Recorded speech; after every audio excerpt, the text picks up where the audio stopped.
321 mengungkapkan kebenaran. Saat Xingbai berdiri terdiam dan tercengang oleh apa yang baru saja disaksikannya, dia segera tersadar saat mendengar kata-kata Worthless Kiss.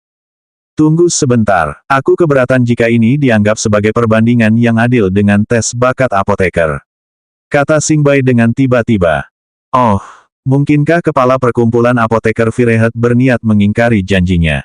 Izrod bertanya sambil mengalihkan pandangannya ke arah langit dunia. Aku bangga karena bisa menepati janji dan janjiku. Aku yakin Xingbai hanya mengungkapkan kekhawatirannya kepadaku. Aku harap kau bisa mengabaikan masalah kecil ini sebagai tanda persahabatan baru kita.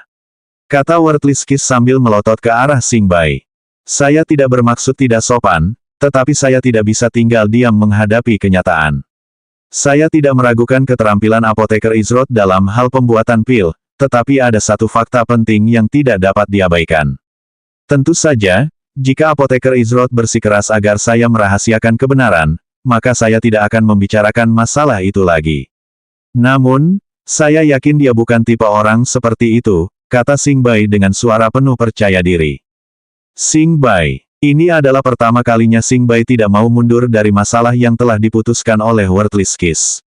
Tepat saat dia hendak mencegahnya untuk melangkah lebih jauh, Worthless Kiss melihat betapa seriusnya Xingbai.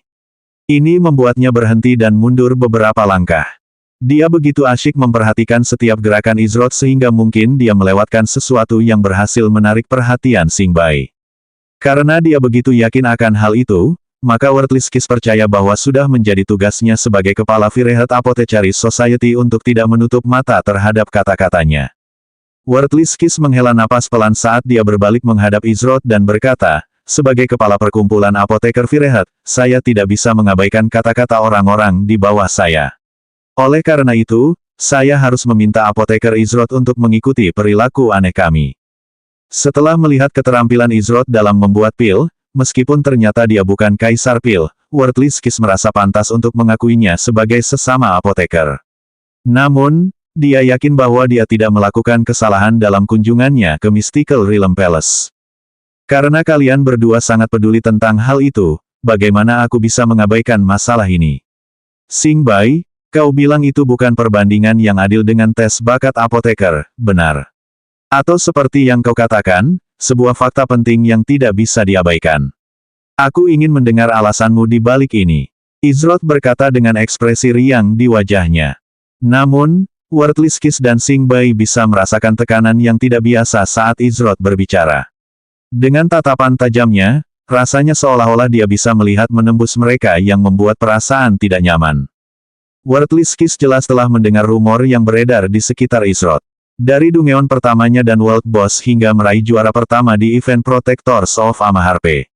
Lagi pula, dia telah mengumpulkan cukup banyak informasi alih-alih masuk ke Mystical Realm Palace tanpa berpikir panjang. Karena itu, dia tahu bahwa Izrod bukanlah penjaga toko atau pemain biasa yang hanya bergantung pada keberuntungan untuk maju. Worthless Kiss yakin bahwa lelaki yang berdiri di hadapannya adalah seseorang yang lebih baik dijadikan teman daripada musuh. Izrod merasa bahwa ia juga harus menunjukkan sedikit sisi seriusnya kepada Worthless Kiss dan Xingbai. Meskipun bersikap ramah bukanlah hal yang buruk, bersikap terlalu berkompromi dan terlalu ramah dapat membuat orang lain berpikir bahwa ia adalah orang yang mudah menyerah. Xingbai terkejut dengan tekanan itu, namun, setelah menenangkan diri sejenak, dia tidak menyerah. Seperti yang telah kukatakan sebelumnya, aku tidak meragukanmu atau Kaisar Pil, tetapi sudah menjadi fakta umum bahwa kuali perunggu yang digunakan dalam ujian bakat apoteker hanyalah benda ajaib peringkat D dengan daya tahan rendah. Jelas disebutkan dalam penggunaannya bahwa kuali perunggu hanya dapat digunakan untuk membuat pil tingkat 2 atau lebih rendah. Xingbai menjelaskan. Dia kemudian melanjutkan, saya tidak perlu memberitahu Anda apa artinya itu. Bahkan jika Kaisar Pil entah bagaimana dapat menemukan resep pil tingkat 3, dia tidak akan dapat membuat pil itu dengan kuali yang disediakan oleh tes bakat. Selain itu, kemungkinan dia memiliki kuali sendiri selama waktu itu yang mampu membuat pil tingkat 3 adalah mustahil. Jadi saya bertanya kepada Anda, Apoteker Izrod, apakah ini bukan sesuatu yang layak dibahas? Mata Worthless Kiss membelalak kaget. Tentu saja, bagaimana dia bisa mengabaikan kesalahan mencolok dalam pernyataan Izrod tentang hanya menggunakan bahan-bahan tersebut. Kuali yang digunakan tidak disebutkan. Jadi, meskipun mereka salah karena tidak memperhatikan dengan saksama, itu tetap akan dianggap sebagai kerugian mereka. Dia terlalu ingin bertemu dengan Kaisar Pil dan terlalu sibuk dengan rangkaian kejadian sehingga dia sama sekali mengabaikannya.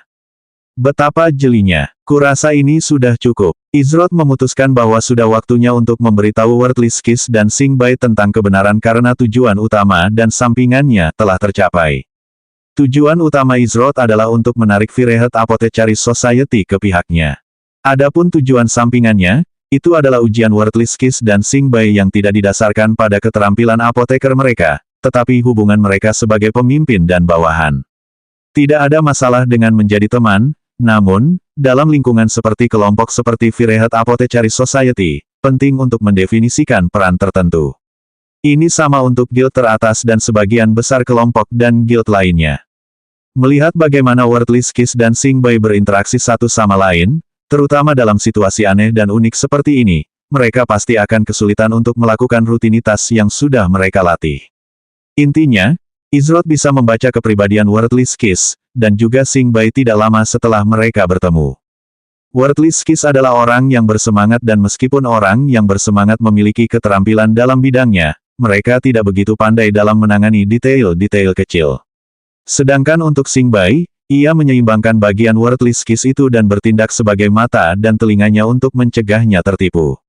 Bagian yang kurang darinya ia tutupi dengan tingkat perhatiannya. Worthless Kiss mampu berpikir dan membuat keputusan sendiri, tetapi dia juga mendengarkan Sing Bai alih-alih mengabaikannya sepenuhnya. Penting bagi para pemimpin untuk memiliki kemampuan membuat pilihan sendiri dan mendengarkan nasihat orang-orang di sekitar mereka.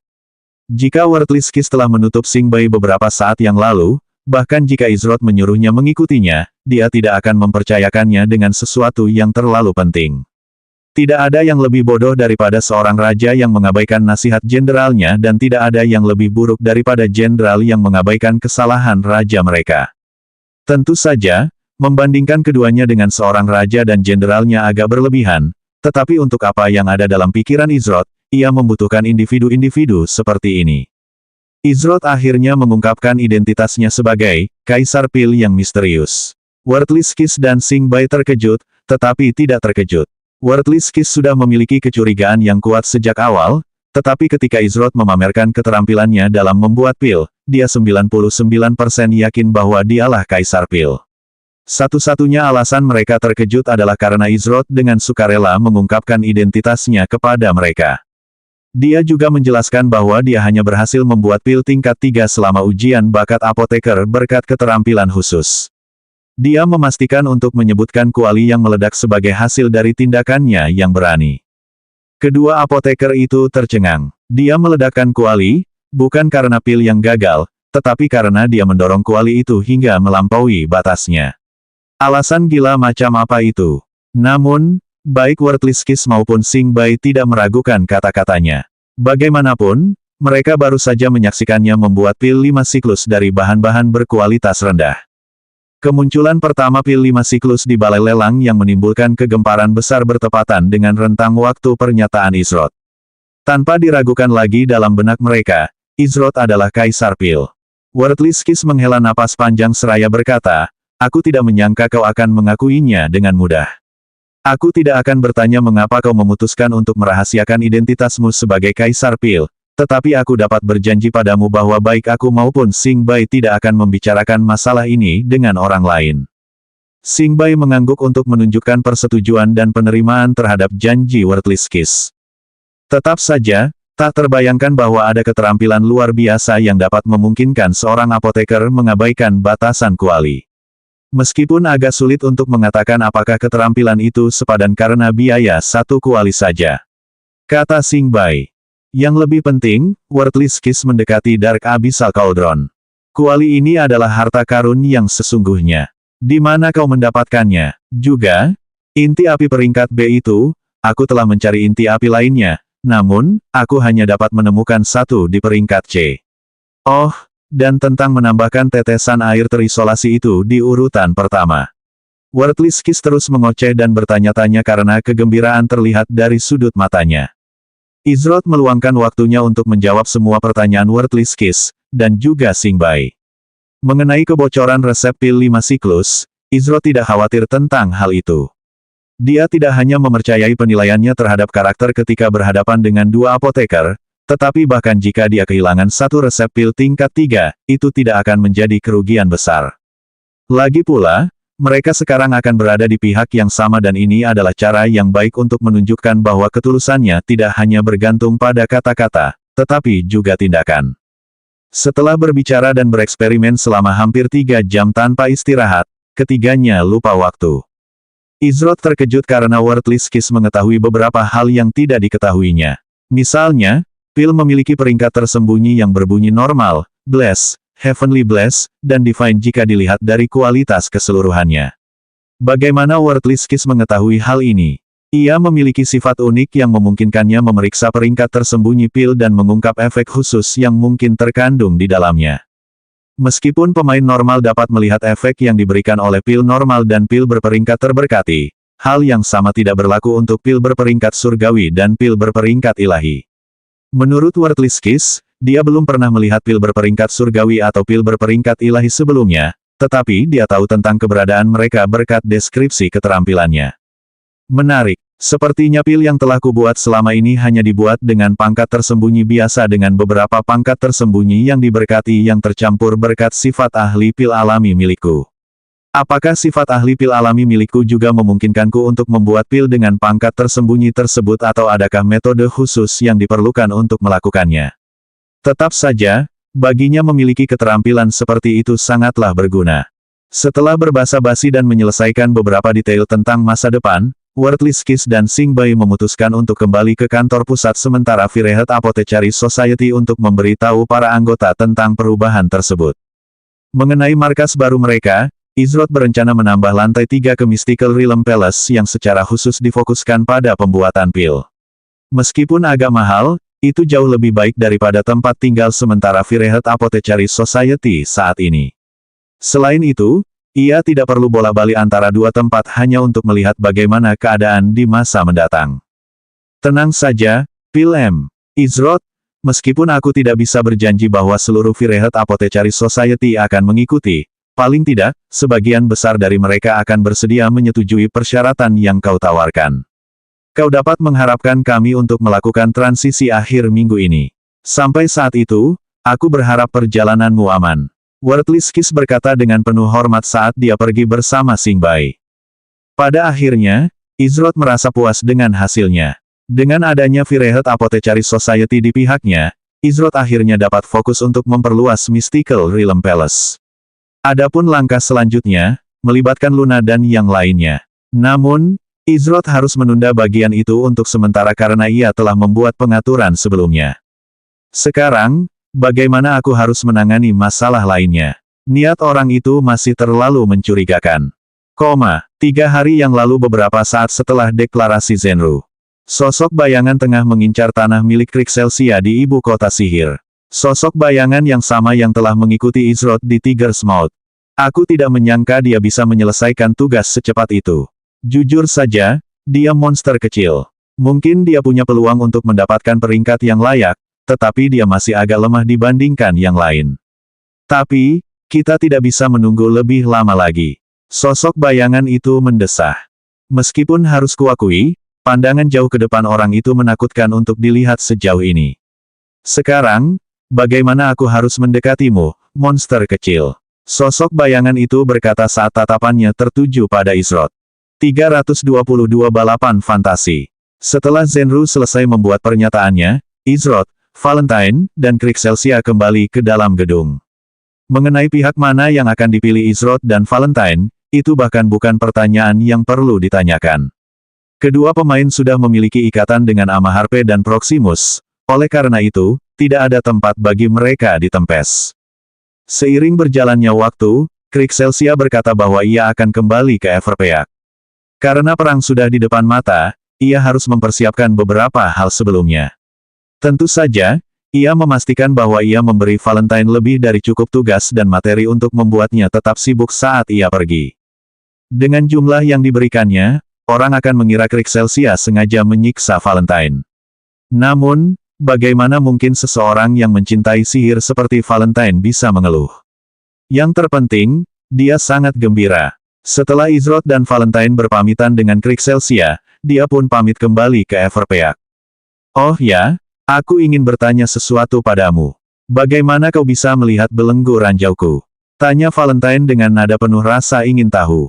Beberapa saat setelah pertandingannya dengan Izrod, ia bergegas keluar dari arena dan dengan cepat masuk ke gedung utama menuju salah satu ruangan tertutup.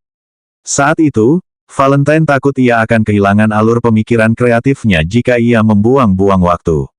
Oleh karena itu, ia bahkan tidak berpikir untuk menanyai Izrod dan hanya ingin menyelesaikan rangkaian ke-6. Izrod menjelaskan kepada Valentine mengenai efek dari indera penglihatan energi yang diperolehnya karena sifat esensi jiwa. Saat Izrod bertanya pada Valentine mengapa dia tidak menggunakan keahlian Zarkox Sequence yang lain, Valentine tersenyum tak berdaya. Bagaimana aku punya waktu untuk mengeluarkan sesuatu yang membutuhkan waktu lebih dari setengah detik saat bertarung melawanmu? Aku belum mencapai level yang cukup baik untuk mempersingkat waktu pengeluaran pada skill-skill itu sehingga skill-skill itu tidak akan berguna. Valentine menjelaskan. Jadi itu alasannya, bukan karena Valentine tidak mampu mengeluarkan mantra Zarkox Sequence lainnya, hanya saja dia paham bahwa saat dia mencoba melakukannya sama saja dengan menyerahkan pertandingan kepada Izrod. Izrod juga memanfaatkan kesempatan itu untuk membagikan buku Comprehending the Origins of Souls yang diterimanya dari Orion kepada Valentine. Karena buku itu tipis, Valentine tidak butuh waktu lama untuk menghafal isinya.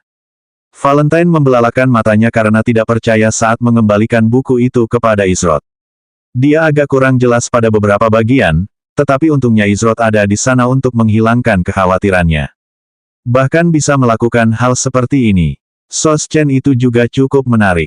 Sayang sekali itu hanya versi paling dasar. Aku yakin Ziyi dan Luna cukup sabar membaca dan mengingat isinya, namun, aku punya beberapa keraguan tentang dua lainnya.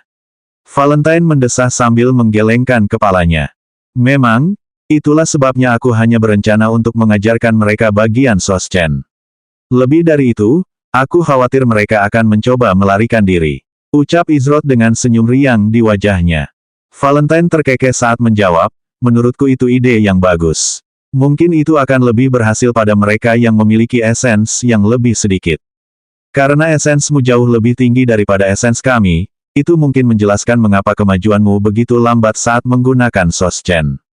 Perfect Source Compatibility itu kedengarannya sangat berguna saat ini. Ia kemudian melanjutkan, saya tidak pernah menduga bahwa sebuah sumber bisa lebih bermanfaat daripada yang sudah ada. Saya bertanya-tanya apa yang bisa saya lakukan untuk mengembangkan indera penglihatan energi itu. Meskipun saya harus mengatakan bahwa saya penasaran apakah mungkin bagi seseorang yang tidak memiliki sumber untuk mengembangkannya setelah menggunakan mantra sumber. Jika memungkinkan, maka Izrod dan Valentine melanjutkan percakapan mereka selama hampir 30 menit sebelum Valentine kembali ke ruangan tertutup untuk melanjutkan penelitiannya. Valentine terkejut karena Izrod dapat dengan mudah mengimbanginya saat membicarakan topik sihir. Bahkan, ada beberapa hal yang tidak diketahuinya. Namun, sekarang dia tahu lebih baik untuk tidak mengaitkan akal sehat dengan Izrod. Kurasa aku akan melihat-lihat dulu sebelum kembali ke Amaharpe. Aku masih belum menerima kabar dari Niflheim atau Blue Oasis tentang penyerbuan itu, tetapi aku tidak boleh pergi terlalu jauh dari Amaharpe selama beberapa hari ke depan. Selain itu, aku harus memberitahu yang lain tentang hal itu. Lagi pula, aku yakin mereka akan tertarik. Setelah mengirimkan beberapa pesan, Izrod pergi menjelajahi ibu kota sihir. Ia mampir ke beberapa toko lokal dan membeli beberapa bahan yang berasal dari wilayah Proximus. Karena Proximus memiliki atmosfer mana yang kental, tempat itu menjadi salah satu lokasi terbaik di alam fana untuk mengumpulkan beberapa bahan eksotis. Tentu saja, Izrod hanya mampu memperoleh barang-barang yang umum dan tidak umum. Namun, ia cukup beruntung karena menemukan dua bahan langka di salah satu toko kecil. Meskipun beberapa bahan yang dibelinya belum tentu merupakan reagen apoteker, Izrod tetap memutuskan untuk memperolehnya untuk keperluan di masa mendatang. Secara total, ia menghabiskan hampir 150 koin emas untuk berbelanja. Itu adalah jumlah koin emas yang hanya bisa diimpikan oleh pemain biasa untuk dibelanjakan dengan bebas. Setelah Izrod puas dengan penjelajahannya dan barang-barang yang diperolehnya, ia mulai berjalan kembali menuju Amaharpe. Karena bepergian sendiri, Izroth mampu bergerak tanpa hambatan. Saat melangkah keluar dari ibu kota sihir, Izroth berlari cepat ke depan dengan kecepatan luar biasa, membuat para penjaga di gerbang tercengang. Ia memutuskan untuk mengambil rute lurus menuju Amaharpe. Meskipun ia tidak memiliki realm chart yang berisi bagian-bagian Proximus, ia masih bisa mengetahui ke arah mana Amaharpe berada. Izroth mempertahankan kecepatan ini hingga ia tiba di suatu area dengan beberapa rintangan medan di jalannya. Namun, alih-alih melambat, ia malah meningkatkan kecepatannya saat ia melompat ke udara dan menginjak langit itu sendiri. Ia menggunakan Sky Steps untuk bergerak di atas medan dengan mudah dan tetap berada di udara hingga waktu habis. Izroth mendarat dengan selamat di tanah dan tiba-tiba berhenti. Ia menyadari bahwa seseorang telah mengikutinya selama beberapa waktu dan itu adalah entitas misterius yang selalu muncul dan kemudian tiba-tiba menghilang. Namun, kali ini berbeda. Sepertinya mereka sudah berhenti menyembunyikan kehadiran mereka. Apakah mereka mencoba menarik perhatianku? Kau sudah mengikutiku begitu lama namun tidak pernah memperkenalkan dirimu. Bukankah ini yang disebut menguntit? Kata Izroth dengan acuh tak acuh. Namun, yang ia terima hanyalah keheningan. Kau juga berada di hutan ok menjulang dan mulut harimau, kan? Kalau kau tidak mau datang kepadaku, aku akan pergi kepadamu. Izroth berbicara dengan nada tenang. Ia tahu bahwa orang ini mampu melarikan diri dalam sekejap dan menghapus kehadiran mereka sesuka hati. Kalau tidak, bagaimana mereka bisa melarikan diri dan bersembunyi dari jangkauan persepsinya begitu lama? Juga, bagaimana orang ini bisa melacaknya dengan sangat akurat? Satu-satunya hal yang Izroth tahu pasti adalah bahwa siapapun mereka tampaknya tidak memiliki niat bermusuhan. Ia juga memahami bahwa tingkat mobilitas mereka jauh lebih tinggi daripada dirinya. Pernyataan yang berani sekali, monster kecil. Apa kau benar-benar yakin bisa menangkap anggota ras Phantasmal? Sebuah suara tiba-tiba bergema dari dekat. Beberapa saat kemudian, kabut tebal terbentuk di sekitar Izroth saat sosok bayangan muncul di dalam kabut dan menghadap ke arahnya. Ras hantu, ras pembawa pesan legendaris. Yang dimaksud Izroth dengan utusan legendaris bukanlah kemampuan tempur mereka. Meskipun kemampuan tempur ras Phantasmal cukup bagus, itu bukanlah kelebihan mereka. Izroth menemukan penyebutan ras mereka di lantai 2 perpustakaan Istana Amaharpe, serta beberapa fakta menarik. Setiap anggota ras Phantasmal terlahir dengan 2 keterampilan bawaan yang unik. Untuk menyederhanakan keterampilan, salah satu keterampilan memungkinkan mereka untuk sepenuhnya menghapus kehadiran mereka bahkan dari individu yang jauh lebih kuat dari mereka. Bahkan makhluk legendaris pun tidak dapat merasakannya jika mereka tidak sedang aktif mencari. Adapun keterampilan yang saat ini digunakan oleh anggota Phantasmal di depannya, memungkinkan mereka untuk memanipulasi struktur tubuh mereka dan berubah menjadi bayangan atau kabut.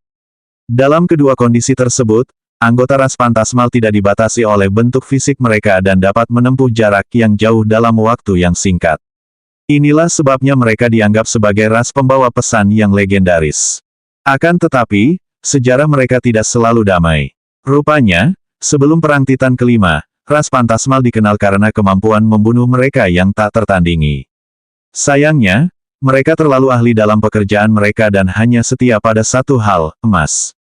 Setelah Perang Titan keempat, anggota ras mereka hampir punah. Hal ini menyebabkan mereka meninggalkan gaya hidup pembunuh bayaran dan fokus pada pendekatan yang lebih damai. Pada akhirnya, ras Phantasmal membuat perjanjian dengan makhluk suci tertentu yang menyelamatkan ras mereka dari kepunahan. Namun, sebagai balasannya, ada batasan khusus yang diberikan kepada anggota ras mereka. Mereka tidak dapat melukai makhluk hidup. Jika batasan ini dilanggar, anggota ras Phantasmal tersebut akan langsung kehilangan nyawa.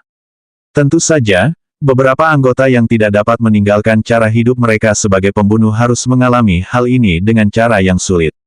Itulah sebabnya hingga hari ini, melihat anggota ras Phantasmal di alam mortal adalah hal yang sangat langka.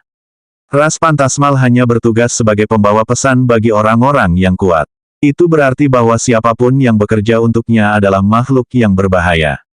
Siapapun yang mengirim mereka pasti punya andil besar di alam fana. Pertanyaan sebenarnya adalah, mengapa mereka akhirnya memutuskan untuk menampakkan diri? Tidak perlu berpura-pura di hadapanku. Aku tahu semua tentang ras Phantasmalmu. Pada akhirnya, yang bisa kau lakukan hanyalah lari atau minggir. Jadi, Sampaikan pesanmu atau pergilah. Ucap Izrod dengan nada dingin. Meskipun Izrod biasanya tidak begitu agresif dalam pertemuan pertamanya dengan orang lain, ia tahu betapa berhati-hati dan superiornya anggota ras Phantasmal. Jika seseorang memperlakukan mereka dengan baik sementara tidak mengetahui apapun tentang mereka, mereka akan menganggapnya sebagai tanda tidak hormat dan ketidakjujuran. Kebiasaan mereka cukup aneh untuk ras di alam fana, tetapi bukan hal yang sama sekali tidak pernah terdengar. Sosok bayangan itu terkejut dengan pilihan kata-kata Izrod, namun, alih-alih marah dengan jawaban Izrod, dia malah terkesan. Manusia, kau seharusnya merasa terhormat. Meskipun kau masih sedikit lemah, kau akan melakukannya. Kau akan menjadi salah satu perwakilan alam fana. Sosok bayangan itu berbicara dengan suara sombong. Omong kosong macam apa yang kau bicarakan? Jika kau terus membuang-buang waktuku, maka aku akan pergi. Ucap Izrod sambil mulai berjalan pergi. Saat Izrod berjalan menembus kabut, sosok bayangan itu segera berteriak, tunggu di sana. Tahukah kau kesempatan apa yang akan kau tolak? Monster kecil, percayalah, bahkan Pangeran Naga pun tidak akan menolak kesempatan ini. Jika kau pergi sekarang, kau akan menyesalinya selamanya. Kalau begitu, aku akan hidup dengan penyesalan saja. Jawab Izrod tanpa menghentikan langkahnya. Sosok bayangan itu menyadari bahwa Izrod benar-benar tidak berniat mendengarkannya. Seharusnya tidak seperti ini. Saat ini, monster kecil itu seharusnya memohon padanya untuk menerima undangan. Jika dia gagal menjalankan tugas yang dipercayakan kepadanya, orang itu pasti akan marah. Tunggu. Adik kecil, tunggu sebentar. Sosok bayangan itu berteriak sambil cepat-cepat mengejar Izrod. Kabut telah menghilang saat sosok bayangan itu mulai menyusut. Pada akhirnya, sosok itu berhenti menyusut sekitar 30 cm. Kenapa aku harus menunggu? Lagi pula, siapa adik laki-lakimu? Izrod mencibir sambil melanjutkan aksinya. Jadi, beginilah wujud sebenarnya ras Phantasmal. Anggota Phantasmal tampak mirip dengan Pixie, namun, ia memiliki rambut pendek berwarna ungu, mata merah tua, kulit ungu muda, dan sayap hitam di punggungnya. Pemain rata-rata mungkin akan mengiranya sebagai monster atau iblis. Ayolah, adik kecil, aku salah, oke, dengarkan aku dulu dan aku janji itu akan sepadan untukmu. Kata Phantasmal sambil terbang di depan Izrod. 323 Istana Langit Tsushwatri. Nama NPC, Arus Kyukso, Langka. Tingkat NPC, 52. Ada apa dengan namanya? Ketika sistem menampilkan informasi tentang utusan Phantasmal, hal pertama yang menarik perhatian Izrod adalah namanya yang aneh. Dari mana seseorang seharusnya mulai mengucapkan nama itu? Tentu saja, Izrod pernah menemukan nama-nama aneh sebelumnya di Seven Realms. Ada ras mistis dan abadi yang nama aslinya membutuhkan waktu hampir 1000 tahun untuk diucapkan. Bagi mereka, waktu berlalu dalam sekejap mata, namun, bagi mereka yang bukan ras mereka, mereka bahkan tidak berani mengucapkannya. Lagi pula, tidak semua orang bisa menghabiskan waktu 1000 tahun untuk mengucapkan sebuah nama. Namaku Izrod. Kalau kau saja tidak bisa menjawabnya dengan benar, apa gunanya mendengarkan semua yang kau katakan? Lagi pula, kenapa namamu begitu rumit? Ganti saja, ucap Izrod dengan nada sombong sambil terus berjalan. Tunggu aku. Izrod, kan, lihat, aku bisa mengatakannya dengan benar tunggu, apa kau baru saja memintaku untuk mengganti namaku? Jangan konyol, siapa yang membuat permintaan tidak masuk akal seperti itu? Aku sudah memakai nama ini sejak aku lahir. Jika ada yang punya nama aneh di sini, itu kau. Kenapa begitu pendek? Mungkinkah panjangnya cocok? Arus Kyukso berbicara sambil terbang mengejar Izrod, tetapi segera menghentikan kata-katanya ketika Izrod memegang gagang pedang di punggungnya. Lelucon, hanya lelucon. Panggil aku Aru, oke.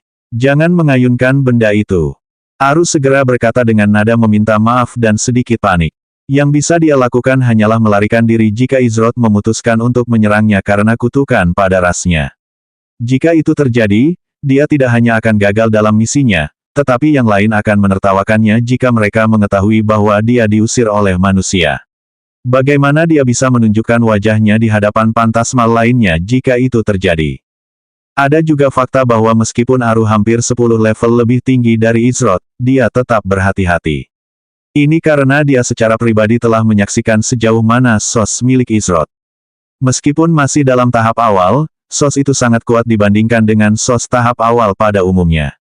Jika Izroth mengerahkan seluruh kemampuannya dengan satu serangan, bahkan dengan keterampilan rasnya, Aru tidak yakin bisa lolos sepenuhnya tanpa cedera. Izroth melepaskan tangannya dari pedang badai sambil menggelengkan kepalanya dalam hati. Ia bertanya-tanya apakah semua anggota ras fantasmal persis seperti Aru.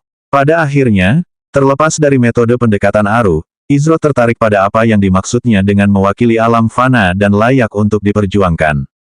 Baiklah, Aru, aku akan mendengarkan kata-katamu. Namun, jika kau berbicara omong kosong lagi, jangan salahkan aku karena bersikap tidak sopan. Ucap Izroth. Baiklah, tidak usah basa-basi. Kau pegang kata-kataku. Aru mengangguk cepat sebagai jawaban, seakan-akan dia takut Izroth akan tiba-tiba berubah pikiran. Izroth terus berjalan kembali ke Amaharpe dengan Aru mengikutinya. Ada satu pertanyaan yang ingin segera dijawab oleh Izroth. Mengapa kau mengikutiku begitu lama? Tanya Izroth. Aru diam-diam telah mengikuti Izroth sejak ia kembali ke hutan Willowet dekat kota Opal. Ia tidak memiliki hubungan dengan siapapun di sekitar waktu itu selain Ger. Namun, hubungannya dengan Ger pada saat itu masih dangkal, oleh karena itu tidak masuk akal. Namun, jika bukan Ger, lalu siapa lagi yang begitu tertarik padanya sehingga mereka secara khusus menugaskan anggota ras fantasmal untuk membuntutinya? Aru meletakkan tangannya di belakang kepalanya saat ia melayang terbalik di samping Izroth. Ia memiliki ekspresi gelisah di wajahnya seolah-olah ia berjuang untuk menemukan jawaban yang benar. Yah, karena orang itu menyuruhku. Kau pikir aku senang mengikutimu sepanjang waktu karena itu menyenangkan atau semacamnya. Kau bahkan benar-benar menghilang berkali-kali dari pandanganku, kata Aru sambil menggumamkan bagian terakhir itu pada dirinya sendiri. Tentu saja, ia berbicara tentang saat-saat Izroth bepergian ke alam Sadahi dan alam dogma yang kacau. Karena pembatasan, ia tidak dapat mengikuti Izroth ke tempat-tempat itu meskipun ia ingin. Oh, siapa orang itu? Tanya Izroth. Aku tidak bisa memberitahumu. Tapi, yang bisa kukatakan adalah dia bukan seseorang yang bisa kau ganggu. Ucap Aru dengan nada serius. Menarik sekali. Aku belum pernah bertemu seseorang yang tidak mampu aku ganggu. Jawab Izroth. Dengar, aku tahu semua tentang pertikaianmu dengan Netherworld dan pemotongan lengan salah satu utusannya. Satu-satunya alasan kau belum terbunuh dan terseret ke Netherworld adalah karena Aru segera menghentikan dirinya sendiri. Ia hampir lupa tentang konsekuensi dari menyebutkan hal itu kepada seseorang yang secara pribadi telah berpartisipasi dalam Chaotic Dogma Realm. Aru berdeham dan melanjutkan, ketahuilah bahwa, pada akhirnya, Nether Realm bukanlah Mortal Realm sehingga kamu memiliki kelonggaran dalam hal itu, namun, orang ini tinggal di Mortal Realm itu sendiri. Menjadi musuh dengan mereka hanya akan menyebabkan bencana. Sementara memiliki koneksi yang baik dapat membawamu ke tempat-tempat yang dulunya dianggap mustahil untuk dijangkau. Aru menjelaskan. Sepertinya aku tidak akan mendapat banyak informasi darinya tentang siapapun yang mengirimnya. Mengenai Izroth yang takut menyinggung seseorang, seperti yang dia katakan kepada Aru, dia belum pernah bertemu seseorang yang tidak mampu dia singgung. Faktanya, selalu sebaliknya dan orang lain tidak mampu menyinggungnya. Namun, Izroth tidak akan mendesak masalah itu karena dia tahu itu pada akhirnya akan membuang-buang waktu. Kalau begitu, jelaskan mengapa kau akhirnya memutuskan untuk mengungkapkan dirimu setelah sekian lama, kata Izroth. Itu mudah saja. Itu karena kau tidak terlalu lemah lagi. Kau seharusnya bisa bertahan sebagai salah satu perwakilan. Tentu saja, tim pertama tidak mungkin. Namun, tim kedua adalah suatu kemungkinan. Bagaimanapun, itulah yang diinginkan orang itu. Tetap saja, aku tidak tahu mengapa mereka memutuskan untuk membuat pengecualian kali ini. Kupikir mereka bahkan membuat 2 pengecualian kali ini. Apa yang mereka pikirkan? Aru berkata sambil menggumamkan bagian terakhir pada dirinya sendiri. Tim, perwakilan, pengecualian, apa yang dia bicarakan? Selain itu, meskipun Aru telah mengikuti Izroth begitu lama dan bahkan melihat pertarungannya melawan bandit-bandit itu dan pedang pertama, dia membuatnya terdengar seolah-olah Izroth kurang kuat dengan menggunakan kata-kata seperti kemungkinan dan pengecualian. Ia kemudian melanjutkan, pokoknya, meskipun orang itu membuat pengecualian, Anda tetap harus mengikuti proses seleksi yang berlangsung selama 9 hari. Bahkan jika Anda lulus seleksi saja, Anda akan mendapatkan banyak keuntungan. Izrod curiga pada Aru, dan juga niatnya yang sebenarnya. Lagi pula, tidak seperti pemain, Izrod tidak dapat memastikan apakah Aru mengatakan yang sebenarnya atau tidak. Ada juga fakta bahwa Aru tidak mau menyebutkan apapun secara terperinci. Sebaliknya, semuanya hanya bisa digambarkan sebagai samar-samar. Namun, Izrod memutuskan untuk mempercayai kata-katanya untuk saat ini. Jarang sekali keuntungan besar datang tanpa risiko yang lebih besar. Lagi pula, jika ada masalah muncul, aku akan menghadapinya saat itu juga. Lalu, maukah kau memberitahuku apa sebenarnya maksud dari semua pembicaraan tentang perwakilan alam fana ini? Tanya Izrod. Usaha yang bagus. Kau harus menghadiri seleksi jika ingin mengetahui informasi lebih lanjut.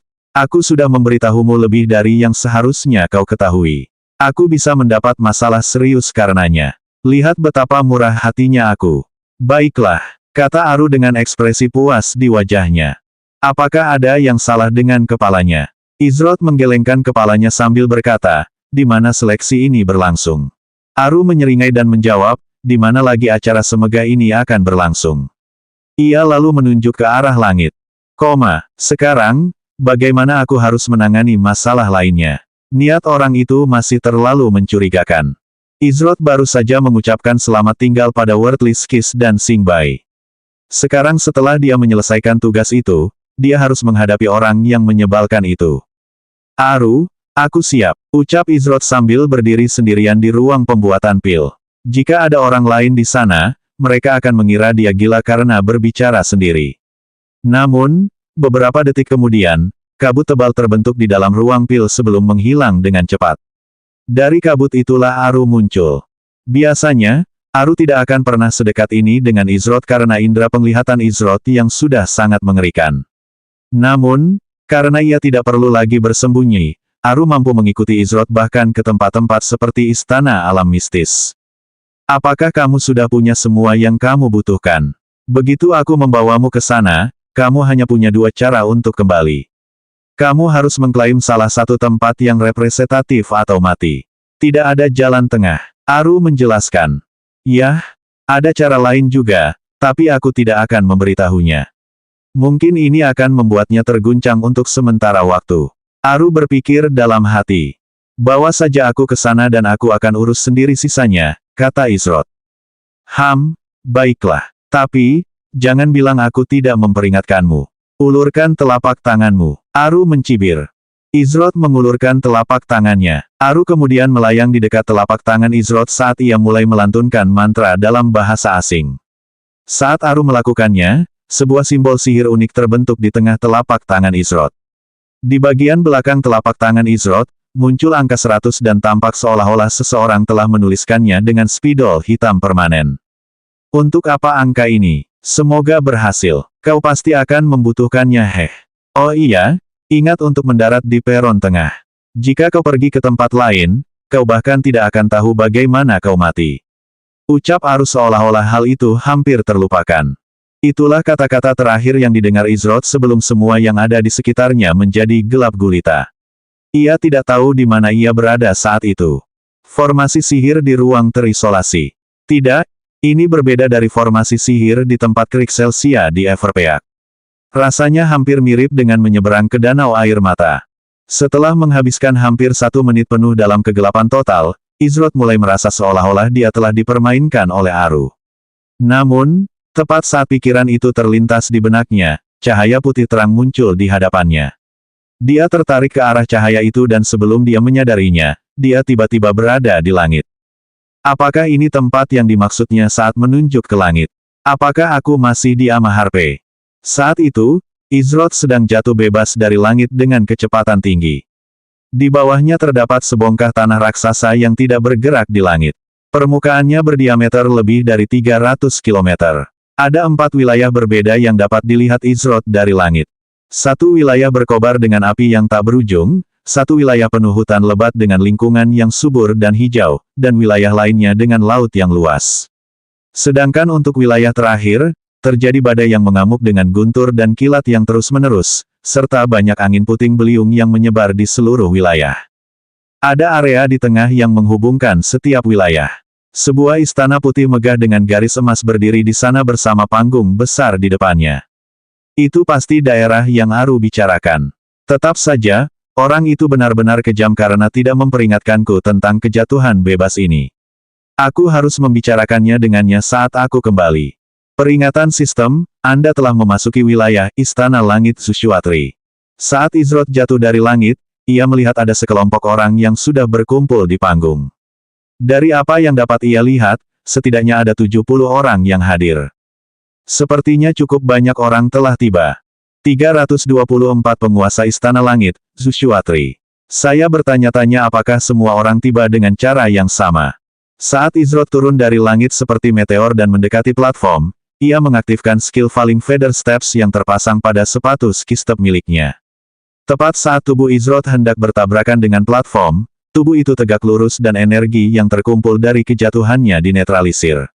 Hal ini membuatnya mampu mendarat dengan selamat. Tak seorang pun di peron tampak terkejut dengan kedatangan Izrod atau kenyataan bahwa ia selamat. Seolah-olah itu adalah kejadian biasa bagi mereka. Istana Langit Tsushiyatri. Aku belum pernah mendengarnya sebelumnya. Bahkan setelah membaca semua buku di lantai pertama dan kedua perpustakaan Istana Amaharpe, Izrod tidak tahu tempat apa ini. Dia bahkan tidak yakin apakah tempat ini berada di dekat Amaharpe karena koordinatnya hanya berupa tanda tanya. Bagaimana orang lemah ini bisa sampai di sini? Salah satu orang di dekatnya mengejek saat mereka mengamati Izrod. Siapa tahu, setelah apa yang terjadi 5 tahun lalu, mereka akan membiarkan siapa saja yang tidak berguna ikut seleksi akhir-akhir ini. Tetap saja, aku tidak tahu apa yang dipikirkan Master Tsushiyatri tentang mengizinkan orang seperti itu bergabung. Dasar bodoh, diam saja. Kalau Master Tsushiyatri atau murid-muridnya mendengarmu, itu akan jadi masalah. Cih, aku tahu, orang itu punya senjata yang cukup bagus. Mungkin aku akan menambahkannya ke koleksiku jika aku bertemu dengannya selama seleksi. Disitulah kau mulai lagi mengolok-olok yang lemah. Jangan membuat kesalahan yang sama seperti kakakmu dan terbunuh selama seleksi karena bermain-main. Mereka yang dekat dengan Izrod hanya meliriknya sekilas lalu langsung kehilangan minat. Di mata mereka, dia mungkin salah satu dari sedikit tuan muda yang orang tuanya memiliki jaringan koneksi yang luas dan entah bagaimana berhasil mengikuti seleksi. Meskipun ini adalah kasus yang sangat langka, bukan hal yang tidak pernah terjadi. Namun, orang-orang seperti itu selalu meremehkan pilihan dan tidak tahu apa yang akan mereka hadapi. Mereka biasanya adalah orang pertama yang berteriak minta tolong sebelum akhirnya terbunuh. Izrod tidak peduli dengan mereka yang mengejeknya dari samping. Namun, ia memastikan untuk mengingat wajah-wajah orang yang menghinanya dan bahkan secara terbuka mengancamnya. Ia memutuskan bahwa jika ia bertemu dengan mereka selama seleksi, ia tidak akan menunjukkan belas kasihan kepada mereka. Izrod mengamati sekelilingnya, juga orang-orang yang sudah hadir di peron. Saya dapat mengerti mengapa Aru bereaksi seperti itu. Karena Aru telah mengikutinya cukup lama, maka ia seharusnya menyadari kekuatan Izrod. Namun, Aru tetap bersikeras bahwa ia masih terlalu lemah dan keberhasilannya hanyalah sebuah kemungkinan. Sekarang, Izrod akhirnya memiliki pemahaman yang cukup tentang mengapa Aru berbicara seperti itu. Tingkat rata-rata membuatku tampak agak tidak pada tempatnya.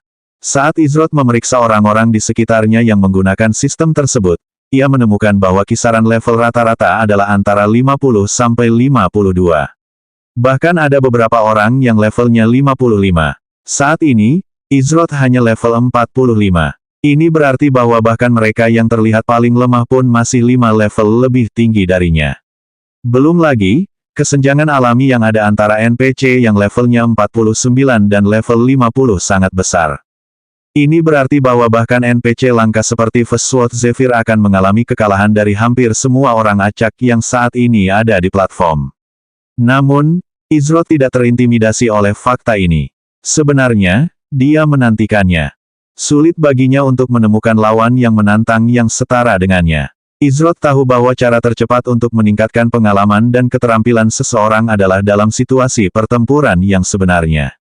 Namun, jika tidak pernah ada tekanan dalam situasi tersebut, maka kemajuan seseorang akan sangat lambat.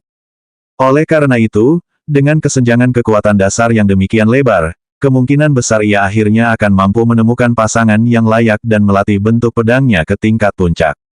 Ini bahkan belum dimulai, namun saya sudah merasa waktu saya di sini tidak akan terbuang sia-sia. Izrod tetap menyendiri saat lebih banyak peserta berdatangan. Sama seperti Izrod, mereka juga turun dari langit dan mendarat di panggung.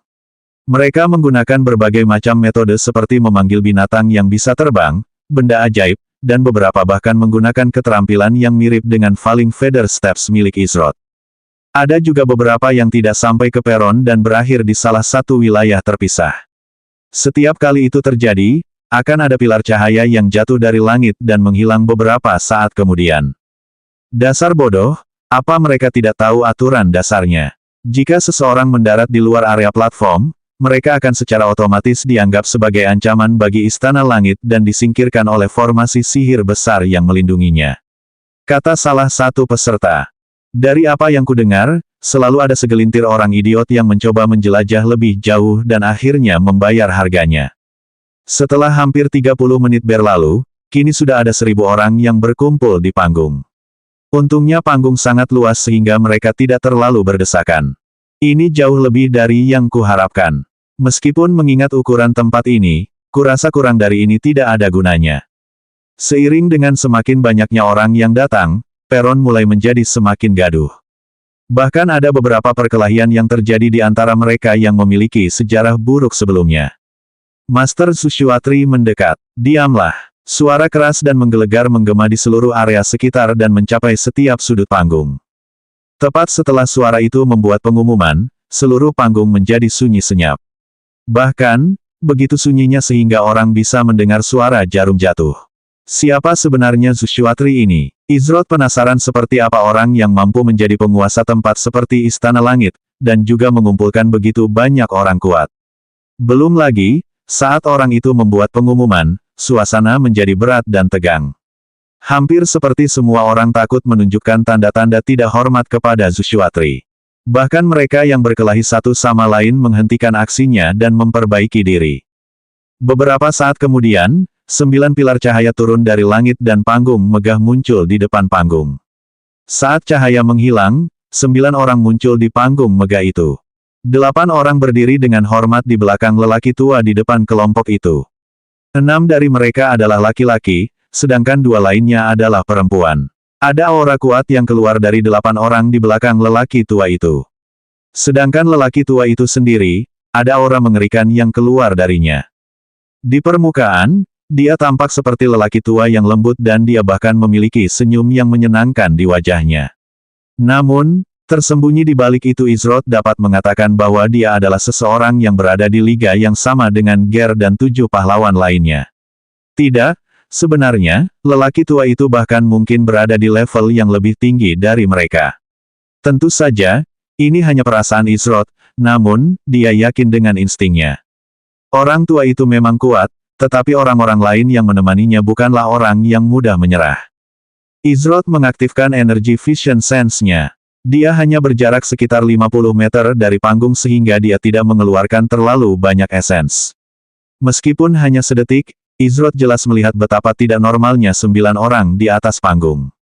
Api di sekitar mereka benar-benar tenang tanpa kebocoran sedikit pun sehingga mustahil untuk menilai tingkat kekuatan mereka.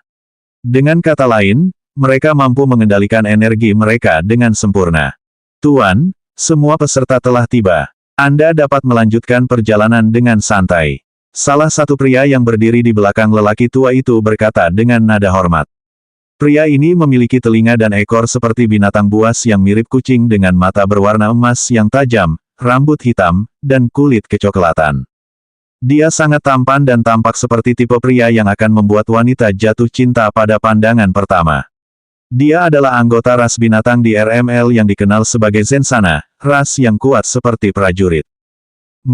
Sping, sepertinya tahun ini akan ada banyak bakat yang menjanjikan. Sushuatri menanggapi dengan nada gembira kepada laki-laki yang dikenal sebagai Sping. Maafkan saya atas keangkuhan saya, tetapi kelompok ini tampaknya lebih lemah dari yang sebelumnya, Tuan. Mungkin Anda harus mulai menaikkan persyaratan agar tidak banyak orang lemah yang ingin menguji keberuntungan mereka. Ada 2 orang di luar sana yang paling mengganggu saya. Salah satu wanita berkata dengan cemberut di wajahnya. Orang yang baru saja berbicara itu mengenakan jubah indah dengan anting-anting yang menyerupai lonceng kecil berbentuk lingkaran. Di tangannya ada kipas lipat yang dipegangnya untuk menutupi bagian bawah wajahnya. Rambutnya yang berwarna bunga sakura dikepang dengan elegan dan pupil matanya berbentuk bulan sabit merah muda. Ada juga 3 garis merah muda di sisi kanan pipinya. Meskipun bagian bawah wajahnya tersembunyi, orang bisa tahu bahwa dia memiliki kecantikan tingkat tinggi. Jika kita melakukan itu, saya khawatir tidak akan ada yang mau mengirim orang untuk berpartisipasi.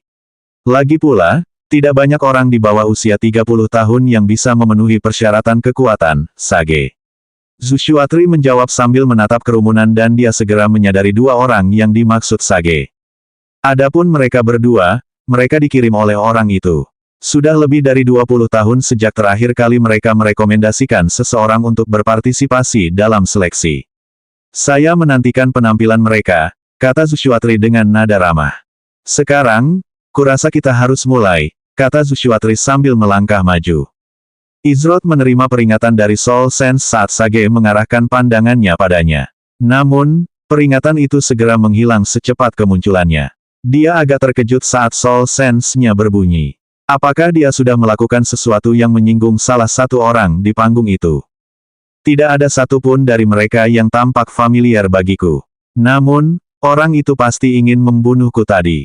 Izrod menatap tajam ke arah Sage dengan ekspresi riang di wajahnya. Oh! Bocah itu. Sage menyeringai di balik kipasnya saat ia melihat Izrod menatap langsung ke arahnya. Ada apa, Sage? Tanya Sphinx. Tidak ada, jawab Sage sambil memejamkan mata. Semuanya, selamat datang di kediaman sederhanaku. Aku adalah penguasa istana langit ini dan tuan rumah proses seleksi, Zushuatri. Aku yakin banyak dari kalian yang punya banyak pertanyaan, tetapi sebelum kita mulai aku ingin bertanya apakah ada yang berpikir 2 kali tentang keikutsertaan mereka. Jika ya, ini akan menjadi satu-satunya kesempatan kalian untuk mundur.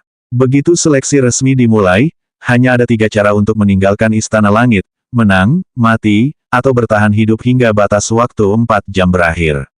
Kata Zushuatri sambil tersenyum lembut. Meskipun tampak seperti berbicara normal, suaranya masih cukup keras untuk menutupi setiap sudut peron. Tentu saja, tidak ada yang menerima tawaran Zushuatri untuk mundur dari seleksi. Ini adalah kesempatan sekali seumur hidup. Siapa di sini yang tidak tahu bahwa hadiah besar membutuhkan pengorbanan besar? Bagus, bagus sekali. Bahkan di usianya yang sudah tua, insting orang tua ini untuk mencari bakat tidak terlalu buruk. Kalau begitu, aku akan menjelaskan aturannya, kata Zushuatri sambil menjelaskan aturan seleksi. Begitu ya? Jadi seperti itu. 325 pengunjung tak terduga dari seleksi kedua. Saat Izrod mendengarkan peraturannya, ia mendapati bahwa peraturan itu sebenarnya cukup sederhana. Untuk menyederhanakannya, saat seleksi dimulai, setiap orang akan diteleportasi secara acak ke salah satu dari 4 wilayah terluar. Angka di punggung tangan mereka mewakili jumlah poin yang mereka miliki. Setiap individu memulai dengan total 100 poin. Mengalahkan lawan akan menambah jumlah poin mereka dengan poin Anda sendiri. Dengan kata lain, jika seseorang dengan 100 poin mengalahkan seseorang dengan 500 poin, maka mereka akan memiliki total 600 poin. Tujuannya adalah untuk mengumpulkan poin sebanyak mungkin dalam batas waktu 4 jam. Meskipun bertahan hidup selama 4 jam tampak mudah di permukaan, dengan semua orang saling memburu, serta monster dan perubahan posisi, itu hampir mustahil bagi kebanyakan orang. 10 orang teratas dengan poin terbanyak akan dipilih sebagai perwakilan resmi alam fana. Tentu saja, mengalahkan lawan bukanlah satu-satunya cara untuk mendapatkan poin. Ada juga banyak monster kuat di setiap wilayah yang akan memberikan berbagai poin tergantung pada tingkat kekuatan dan kesulitan mereka. Dalam seleksi ini, hampir semua hal diperbolehkan kecuali meninggalkan wilayah terluar. Setiap individu diperbolehkan untuk membentuk tim, mencuri monster yang terbunuh, menyergap, atau melakukan apapun yang diperlukan untuk meraih kemenangan. Setiap 30 menit, semua peserta yang selamat akan diteleportasi ke lokasi acak di salah satu dari 4 wilayah, terlepas dari tugas apa yang sedang mereka lakukan. Ini berarti posisi mereka akan bergeser secara acak sebanyak 7 kali selama seleksi. Meskipun hal yang paling penting sekaligus menakutkan adalah hal terakhir yang disebutkan Zushwatri. 8 orang di belakangnya juga akan ikut serta dalam seleksi. Namun, itu bukan untuk mendapatkan tempat sebagai perwakilan, tetapi untuk memburu mereka yang berpartisipasi. Akan selalu ada 2 dari mereka yang berlokasi di masing-masing dari 4 wilayah. Namun, yang mengejutkan semua orang adalah bahwa dengan mengalahkan salah satu dari 8 orang tersebut, mereka akan langsung memperoleh 100.000 poin. Hal ini praktis mengamankan posisi mereka sebagai salah satu perwakilan. Namun, hal itu juga menunjukkan betapa berbahayanya ke-8 orang tersebut. 100.000 poin, ya. Menarik. Saat Zushwatri selesai menjelaskan aturannya, dia mengangkat salah satu tangannya ke udara. Semuanya, apakah kalian sudah memutuskan? Tanya Zushwatri saat cahaya terang memancar dari tangannya. Saya doakan yang terbaik untuk kalian semua. Ingat, kalian adalah kebanggaan alam fana. Jangan pernah lupakan itu. Seleksi akan segera dimulai, kata Zushwatri sambil melambaikan tangannya. Pada saat berikutnya, satu-satunya orang yang tersisa adalah Zushwatri sendiri. Bahkan 8 orang di atas panggung bersamanya telah menghilang. Sekarang, bagaimana penampilan kalian para talenta muda tahun ini? Zushwatri bergumam dalam hati ketika sebuah layar ajaib raksasa muncul di hadapannya yang memperlihatkan setiap peserta terakhir. Peringatan sistem, Anda telah memasuki wilayah hutan hidup. Izrod baru saja diteleportasi dari platform oleh Zushwatri bersama dengan peserta lainnya. Sepertinya aku dikirim ke hutan terlebih dahulu. Namun, sepertinya aku sudah punya teman. Keberuntungan macam apa ini? Para dewa benar-benar tahu cara memberkati orang hebat ini. Poin gratis dan senjata bagus untuk menyertainya. Hei sampah, kau seharusnya merasa terhormat karena kau akan mati di tangan orang hebat ini. Sebuah suara datang dari depan Izrod. Itu adalah orang yang sama yang mengincar pedang badai milik Izrod di peron. Dia lalu melanjutkan, senjata seperti itu terlalu bagus untuk sampah sepertimu. Serahkan saja dan aku akan memberimu kematian tanpa rasa sakit. Kurasa bahkan di tempat seperti ini ada orang yang mengundang bencana bagi diri mereka sendiri. Baiklah, tidak apa-apa. Coba kulihat seberapa besar kesenjangan antara level 49 dan level 50. Saat ini, Izrod berada di level 45. Ini berarti bahwa ia kemungkinan besar adalah peserta terlemah dalam hal membandingkan level. Namun, Izrod tidak pernah takut menghadapi tantangan dan bahkan menyambutnya. Namun, ia mengerti bahwa orang di depannya ini hanyalah orang kecil dibandingkan dengan peserta lainnya. Tidaklah salah untuk mengatakan bahwa seleksi tersebut merupakan kumpulan bakat dan monster tersembunyi. Hal ini membuat Izrod penasaran. Jika mereka adalah orang-orang yang berusaha mendapatkan tempat di tim kedua, orang-orang seperti apa yang ada di tim pertama? Nama NPC, Earthshaker Anvil Elite. Tingkat NPC, 50. HP NPC, 100%. Senyum riang muncul di wajah Izrod saat ia menghunus pedang badai miliknya. Hembusan angin kencang bertiup dari sekelilingnya sebelum mereda. Akan tetapi, senyum riang di wajah Izrod, begitu pula dengan sikap diamnya dan tindakannya menghunus senjatanya, hanya membuat Anvil marah. Aku akan menghapus seringai sombongmu itu dari wajahmu. Cepatlah dan korbankan nyawamu pada orang hebat ini. Anvil meraung sambil menghentakkan kakinya ke tanah. Pada saat yang sama, sebuah pedang besar muncul dari tanah di depannya. Anvil mencengkeram gagang pedang besar yang menakutkan itu dan kekuatan elemen tanah dapat dirasakan mengalir keluar darinya. Dia menyerang Izrod dengan kecepatan yang hampir sama dengan kecepatan dasarnya. Dia cepat. Meskipun Anvil menggunakan pedang besar, kelincahan dasarnya hampir mendekati Izrod. Saat ini, kelincahan Izrod berada di angka 1374.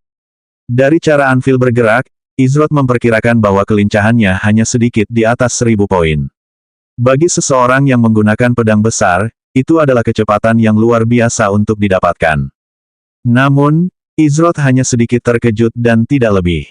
Lagi pula, jika dia bahkan tidak bisa mengalahkan seseorang seperti ini tanpa harus mengerahkan seluruh kemampuannya, maka dia mungkin sebaiknya bersembunyi saja selama sisa seleksi. Hanya seekor anjing yang hanya tahu cara menggonggong. Izrod berkata pada dirinya sendiri dengan sikap acuh tak acuh saat dia menendang kaki kirinya untuk menghadapi Anvil secara langsung. Pertarungan pertama Izrod dalam seleksi telah dimulai. Sementara itu, kembali ke peron Sky Palace. Sepertinya pemuda itu tidak beruntung. Bertemu peserta lain setelah teleportasi sungguh sial. Aku masih bertanya-tanya apa yang dipikirkan orang itu kali ini. Bahkan di usiaku yang sudah tua, aku tidak bisa mengintip pikirannya. Namun, pertarungan ini harus Zushuatri tiba-tiba menghentikan ucapannya sambil menyipitkan matanya ke arah langit. Ada bola api besar yang menyerupai meteorit yang jatuh dengan kecepatan ekstrim. Bola api itu langsung menuju ke peron. Ledakan. Bola api itu jatuh hanya beberapa meter dari Zushuatri. Saat api menelan seluruh platform, penghalang transparan terbentuk di depan Zushuatri yang memiliki ekspresi tenang di wajahnya saat menangkis api yang hebat itu. Beberapa detik kemudian, api akhirnya padam saat awan debu besar tertinggal di tempatnya. Zushuatri melambaikan telapak tangannya saat awan debu ditarik ke pusaran kuat di langit sebelum benar-benar menghilang. Anehnya, platform itu tidak rusak sedikit pun akibat benturan kecuali satu area tempat kontak utama terjadi yang mengakibatkan kawah kecil. Pak Tua Zushuatri, apakah kau berencana meninggalkanku? Sebuah suara terdengar dari kawah. Orang tua, jika ada orang yang berada di panggung sebelumnya mendengar seseorang menyebut Zushuatri sebagai orang tua, mereka pasti akan batuk darah karena terkejut. Siapa yang berani berbicara dengan cara yang tidak masuk akal seperti itu kepada penguasa Istana Langit? Zushuatri tampak sedikit gelisah saat melihat orang yang keluar dari kawah. Tidak banyak orang di alam fana yang berani bersikap sembrono di hadapan seseorang seperti Zushuatri. Namun, orang di hadapannya adalah kasus khusus. Meskipun Zushuatri tidak takut pada mereka, dia tetap harus menjaga tingkat kehati-hatian tertentu karena jenis keberadaan mereka, belum lagi entitas di belakang mereka. Proses seleksi tim utama telah selesai. Bukankah seharusnya Anda membuat persiapan di menit-menit terakhir sebagai kapten tim utama, Tuan Muda Ketiga? Kata Zushuatri dengan ekspresi lembut di wajahnya. Orang yang muncul dari awan debu dengan aura yang mendominasi itu memiliki mata merah tajam yang menyerupai mata seekor naga. Rambutnya yang berwarna kuning tidak pendek atau panjang dengan penampilan yang liar dan berduri. Ia mengenakan jubah gaya tradisional yang berwarna merah dan emas dengan naga yang dijahit di seluruh pakaiannya.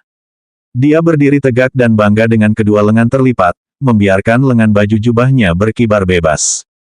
Pemuda yang mendominasi ini tidak lain adalah putra bungsu Raja Naga dan Tuan Muda Ketiga Klan Naga, naga pemakan bintang, Kain. Ini berarti bahwa Kain bukanlah naga biasa, tetapi seseorang yang memiliki garis keturunan murni dari naga sejati dalam legenda. Sekitar seminggu yang lalu, Kain berhasil meraih juara pertama dalam proses seleksi tim utama. Itulah sebabnya Zushuatri terkejut melihatnya di Sky Palace alih-alih memanfaatkan waktunya untuk hal-hal yang lebih penting. Meskipun Kain memiliki bakat yang langka jika dibandingkan dengan naga sejati lainnya, ia seharusnya tahu bahwa ia tidak boleh meremehkan lawan yang akan dihadapinya. Kudengar seleksi kedua akan berlangsung hari ini, jadi aku datang untuk membantu. Bukankah ada masalah dengan tim kedua terakhir kali? Kain berkata dengan senyum tipis di wajahnya. Zushuatri menghela napas kecil seraya menjawab, saya khawatir kalau Anda membantu, kita akan kekurangan peserta untuk tim kedua. Tidak apa-apa, aku tidak akan menggunakan tanganku dan selama mereka berhasil mendaratkan satu pukulan padaku, itu bisa dianggap kemenangan mereka. Jangan khawatir, aku tidak sekejam itu sampai membunuh mereka yang lebih lemah dariku. Kau pegang kata-kataku. Kain berkata dengan nada percaya diri. Orang bisa melihat dari sikap dan kata-katanya bahwa dia tidak berniat mundur. Zushuatri menyipitkan matanya saat mengamati Kain. Tidak menggunakan dua lengan mungkin tampak seperti keuntungan besar, namun, bahkan murid-muridnya tidak akan sebanding dengan Kain dengan kekurangan itu. Namun, karena Kain berjanji tidak akan membunuh peserta manapun, itu bisa menjadi cara yang baik untuk meningkatkan tekanan. Pada akhirnya, Zushuatri tahu bahwa meskipun Kain berbicara tentang membantu, sebenarnya, ia hanya ingin menghibur dirinya sendiri. Namun, Zushuatri akan memanfaatkan ini untuk keuntungannya. Tim kedua tidak mampu menanggung penghinaan untuk keempat kalinya berturut-turut. Baiklah, meskipun saya ragu ada yang sanggup menghadapi tantangan ini, saya akan mengizinkannya. Namun, Anda tidak akan diizinkan bergabung hingga 30 menit terakhir. Jika tidak, saya khawatir jika saya mengizinkan Anda bergabung sekarang, tidak akan ada yang tersisa saat batas waktu habis. Zushuatri menyatakan. Tidak masalah bagiku. Ohamin itu menarik. Meskipun dia cukup lemah, dia mengalahkan lawannya. Tapi, memiliki sos tahap awal. Sungguh menarik. Kain berkata sambil duduk bersila dengan tangan terlipat dan melihat salah satu kotak di layar sihir. Kotak itu berisi pertarungan yang terjadi antara Izroth dan Anvil. Minus 1732 tahun.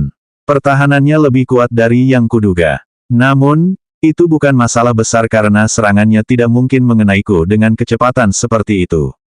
Pedang badai milik Izroth menyerang dengan kecepatan yang luar biasa saat ia menangkis pedang besar milik Anvil. Ia menggunakan flash counter untuk segera melancarkan serangan balik. Namun, pengalaman bertarung Anvil tampaknya jauh lebih tinggi daripada mereka yang sebelumnya pernah dilawan Izroth. Sekilas pandang, orang akan mengira Anvil hanyalah petarung yang canggung, namun, ia melindungi titik-titik vitalnya dengan sangat baik. Jika saja aku menggunakan langkah berkedip, pertarungan ini pasti sudah berakhir sejak lama, tetapi aku tidak punya kemewahan untuk menyia-nyiakan keterampilan tingkat tinggi pada orang seperti ini. Jangan main-main denganku. Diamlah. Anvil meraung sambil mengayunkan pedang besarnya 4 kali berturut-turut dengan cepat. Izroth menendang kaki belakangnya dan melangkah keluar dari jangkauan serangan Anvil. Napas Anvil berat, tetapi dia tidak tahu mengapa. Awalnya, dia mengira gerakan Izroth menjadi lebih cepat, tetapi segera menyadari bahwa dia justru menjadi lebih lambat. Bagaimana mungkin kelelahannya berkurang begitu cepat? Serangan dan gerakannya mulai menjadi lebih mudah ditebak dan putus asa. Akhirnya mulai berefek. Efek pertama dari Five-Way Imprint Inscription.